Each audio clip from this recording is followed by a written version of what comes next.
which won the Youth Show Fiction category at Zee Gold Awards in 2014 and Indian Telly Awards in 2014 and 15. The second is Million Dollar Girl from Banaras to Paris, also on Channel V India, and Boys on Big Magic Entertainment to his credit. He also has Ek Veer Ki Ardas, Veera, on Star Plus to his credit. He is truly a multi-talented individual. Welcome, Sumrit. A round of applause.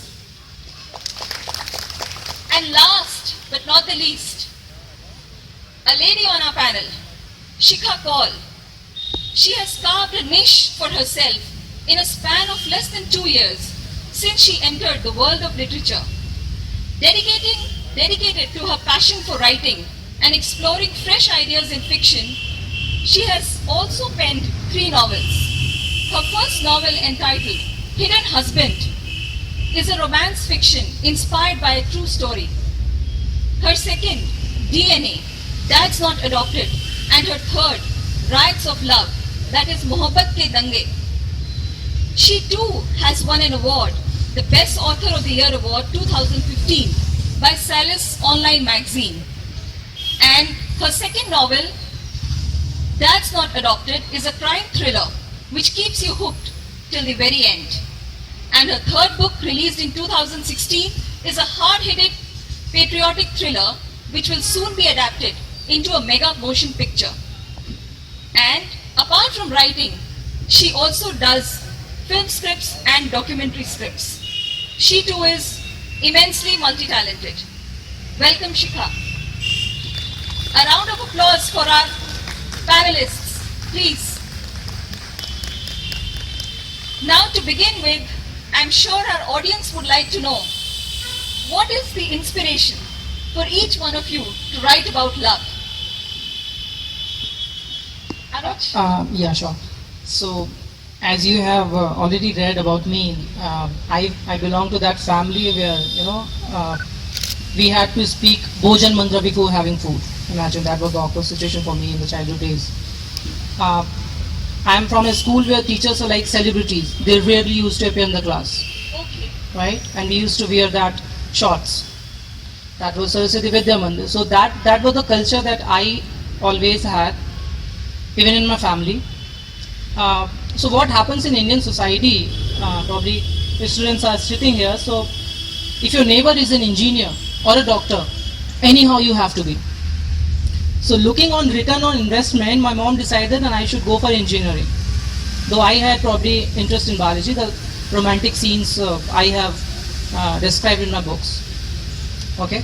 Then I moved out of my town for engineering preparation, and then I was into engineering, and I reached at that point of time where everyone comes once in a while in life. Everybody is sitting over here. I fell in love with someone. That's very generic. So once you are in love, everything is very beautiful, everything is like pinkish, very beautiful. But life is not always, happiness or good things. You have to look at the other side of it, So I had to face some personal challenges in my life, financial, personal, relational, right? So those were the days when I was kind of into I won't say depression, but yeah, I was on medication for a few months. And then I thought, students who actually come out of town or family, they have few choices to do. Some pick beer bottles, some start smoking, and I couldn't do anything because I had my family pressure or whatever you say that. I had to give the status every day what I'm doing at college. So probably I took the pen and started writing. And that moment I moved to Mumbai, and the moment I completed the book, I thought that I'm an author now. I'm a best-selling author now. That was the truth. And then I started submitting my book to all the publishers, and they had the same opinion for the script, and they all rejected the book because I did not have any idea how to write a book. Then again it took 18 months, and then on mutual basis, book actually came out in 2012, September. So that was the journey, in short, if I say that, in my hands, and now I have something, and the readers, the response I got from readers. So that actually idea worked out. There are very small marketing I could do. So those all things mutually took me to at this place.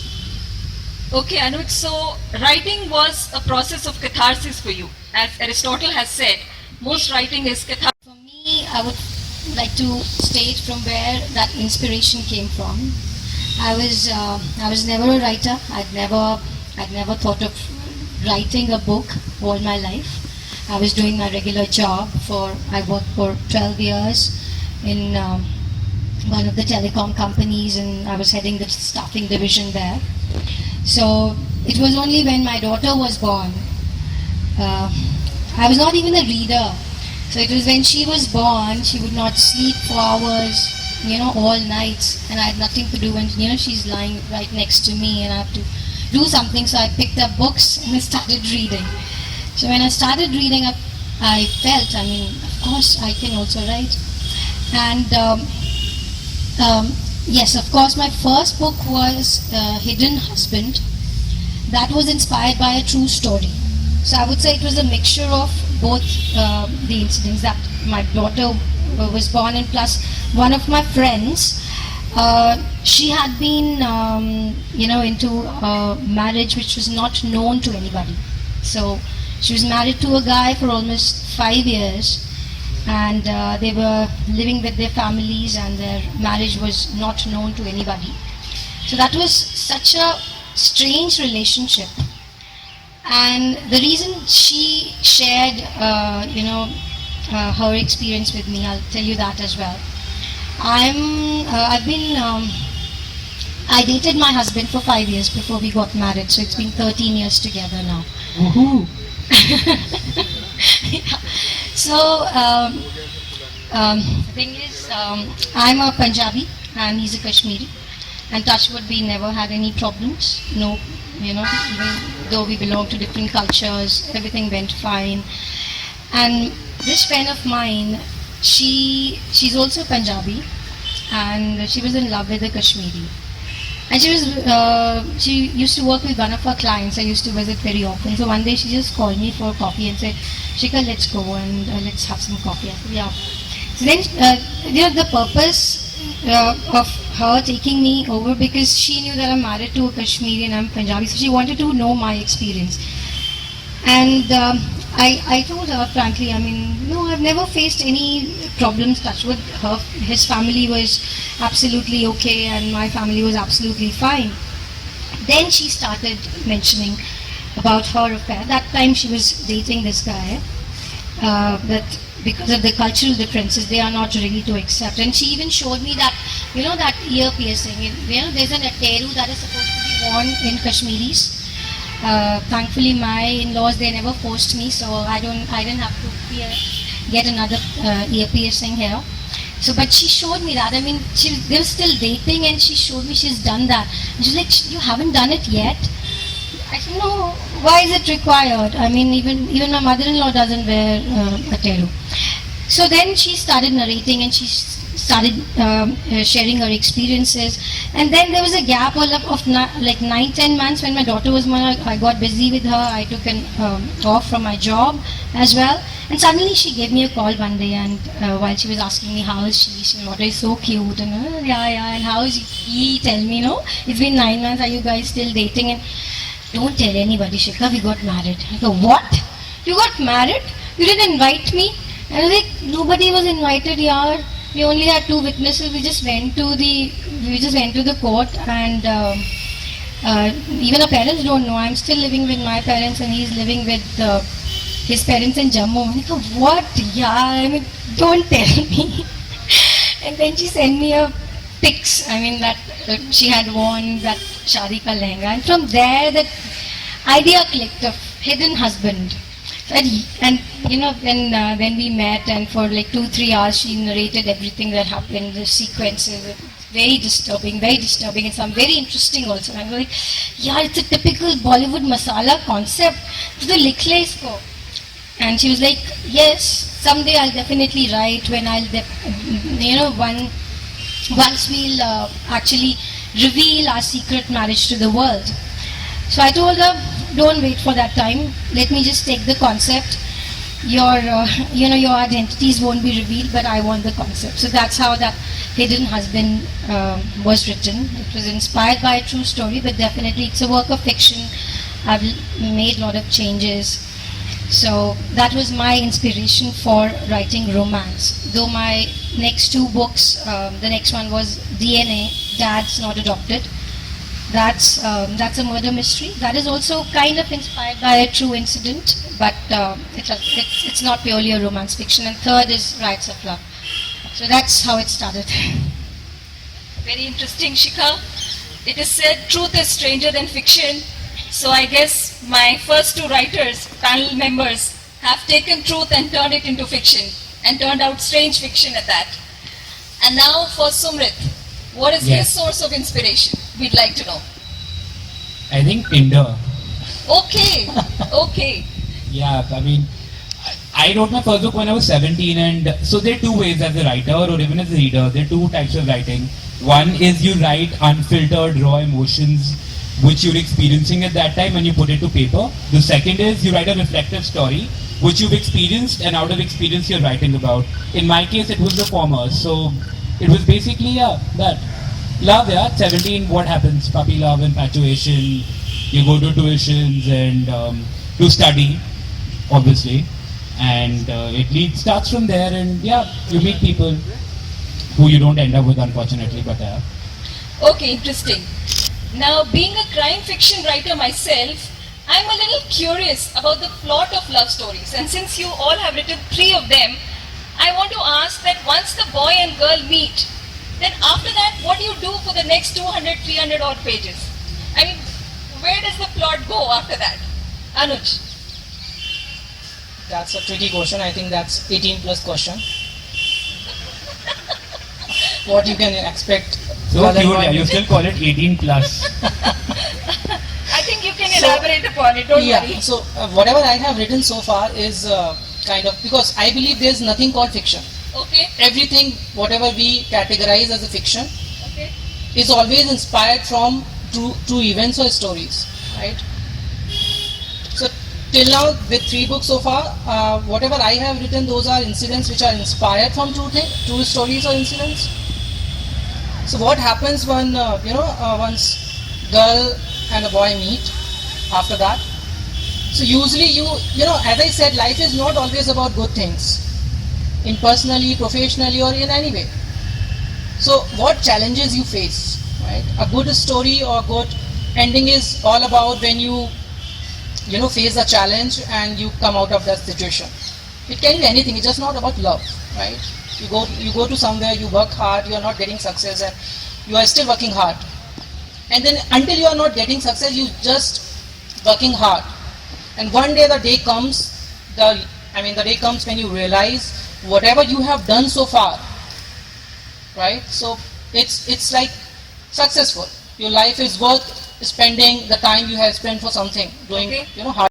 Everyone sitting here in the audience, standing at the back, love itself is such an emotion that it's got such a myriad type of sub-emotions attached to it, and so many experiences you can get out of that one single emotion, that actually sometimes containing a book to that odd 250 page becomes a difficulty, because meeting someone is your first plot point, and after that it's a journey. Your characters, see, that's one thing about writing. You're God. You create a universe, you create characters, Right. and you can take them in any situation. You could have a love story right here at the Lit Fest between an author, and you're just smiling already, and a pretty girl sitting in the audience, and you could just go on from there completely. You're in Dehradun, it could be a 2-day romance. You've got enough plot points to cover that.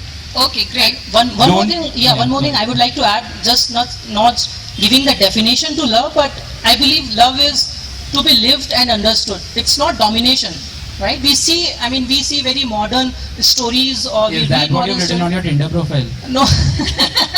Tinder is big. So it's not about domination. It's a domination that is not love. It's a compromise that the other person is doing with you, and you should come out of that illusion as soon as possible.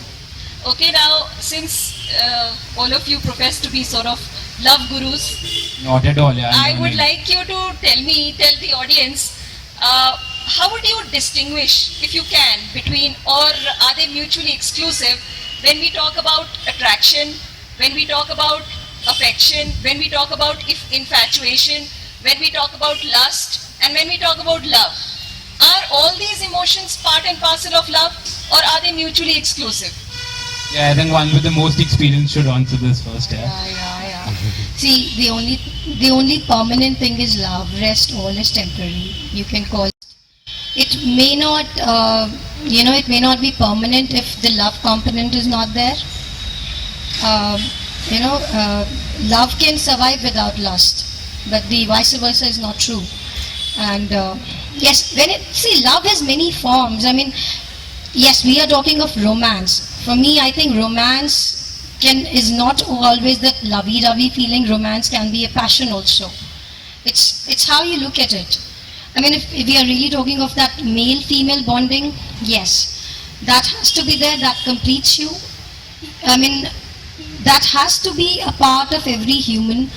And I'll give you an example. Okay, I don't know even if it is related to what we are talking about. I was thinking about it last night. I was like in 4th standard, and we had done this play, William Shakespeare's Midsummer's Night Dream in school, and I was one of the fairies. So we was supposed to roam around this Queen Titania. She was like the pretty, gorgeous Queen Titania, and the 4 or 5 little fairies singing around her, the sun. And this most gorgeous Queen Titania falls in love with a donkey because of that, effect on her. So, that always stayed in me, that love is blind.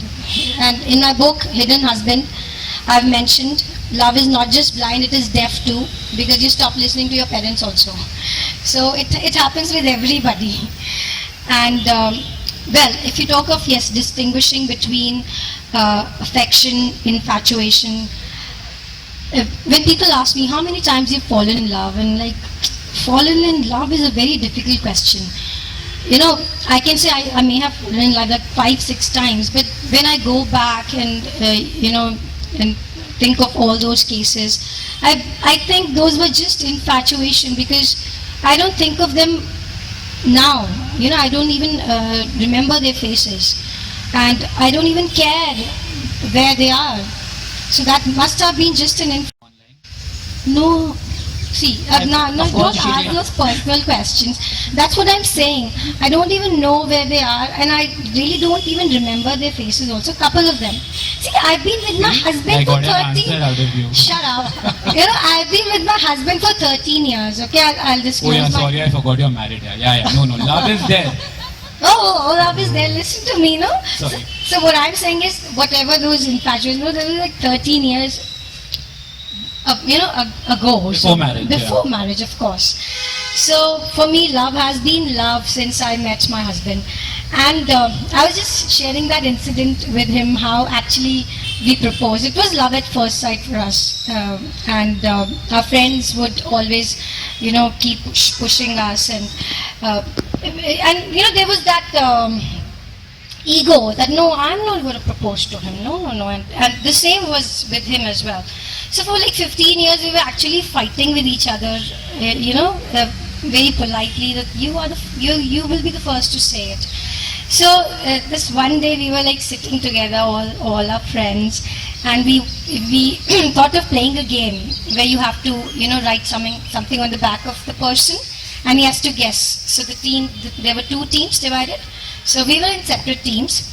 So, and intentionally, he was sent when it was my turn to write. So, I wrote ILU. And he was quiet because... How smart he is. And he didn't answer. He said, I couldn't get it. And everybody kept pushing, you have to tell, because it was so obvious what I'd mentioned. But later I asked him, why didn't you say? So because you wanted to say I love you. I said, see, you're the first one who said it. so that's love. Okay, very interesting take on it. And before I take the views of Sumrit and Anuj, I'm suddenly reminded of this movie. It was, I think, Ae Dil Hai Mushkil, which was this Ranveer and Anushka and all, where it said, that love is all about pain, gut-wrenching pain. and it is portrayed in the movie with a flower pot kept on the heart, and the pain caused by it, the physical pain, that is love. So in addition to talking about infatuation and lust and affection and all those things, I would also like to add another dimension. That is love all about gut-wrenching pain? Sumrit, what do you say? Wow, yeah, you're like putting me on the spot now. Yeah, I mean, love has its own share of complications for sure. And it's not just, yes, because it's such a strong emotion, right? And any strong emotion, be it anger, be it lust for that matters, anything for that matters, has its own idea of difficulty, which love also does. And I'll tell you, that happens because it's such a strong feeling. It's something that leads you to suspend logic sometimes and purely think from your heart, that it leads to that pain. And that's one aspect of love. But that's also what makes the journey beautiful, right? You always, there's this line that I believe in with all my relationships: don't be sad for it ended, be happy for it happened. And that's what, love, I see some people nodding in the audience, yes. Heartbreak love. Yeah. So that's what love is about eventually. Okay, so gut-wrenching pain has been added to it. Now I remember another aspect about love. A lot of scientific studies have shown that love is as addictive as cocaine, because when you're in love, the hormone serotonin is released. I don't know, yeah, I've never done coke. Don't lie on that. Okay, even if you haven't done coke, the object of your affection, do you get addicted to the object of your affection? If you don't hear that person's voice for X number of hours, you go crazy. It's like a fix. You need the fix of hearing that person's voice, Anuj, of being please with tell that us. person. So I've added one more dimension. Anuj, would you like to elaborate on it? What do you think? So there was days in my college when my average talking time to my girl was probably 3.5 hours or 4 hours per day. Okay. Now the time has come, probably in 6 months or 5 months or a year, I talk to my friends, and it has been reduced to 5-6 minutes per day. Now everything happens over email now. So everything has certain time at certain age, right? When you are at college, you have nothing to do. You go to class, you come back, and you need someone to discuss, you need someone to share. So that time you do. But being a mature person, once you grow, so that moment you realize that there are other things to do, right? Even if I love someone now, Even all their this Reliance vendors, they also have their offices there. They are supposed to be there. So the thing is, you keep on walking and everything there belongs to Mr. Ambani. And one day I was like walking from one building to the other, and I was thinking, what if somebody like me just comes in and says, that I'm the daughter of, the owner of this IT park. And that's how this idea came. And DNA is, touchwood, I'm hoping it will soon be a motion picture. I'm talking to a producer. I'm meeting him next week. So this is how it came. And see, my plots, all my plots, I'm ready with my next 8 plots. I've already finished writing my 4th manuscript. And the next is a 7-series romantic series. The 7-book series. I call it a haptology. I hope it's the first haptology. So that's what I'm writing, all romance fiction. So my stories always, they're always written in non-linear fashion. So it's all chapters are, you pick up any of my 3 books, it's full of twists and turns throughout the book. And every ending is a surprise. So I just cannot write the flat stories where, you read the first 2-3 pages and you know what's the end, the climax is going to be. Really interesting to know that they are not linear plots. What about you, Sumrit? How do you craft your novels? I've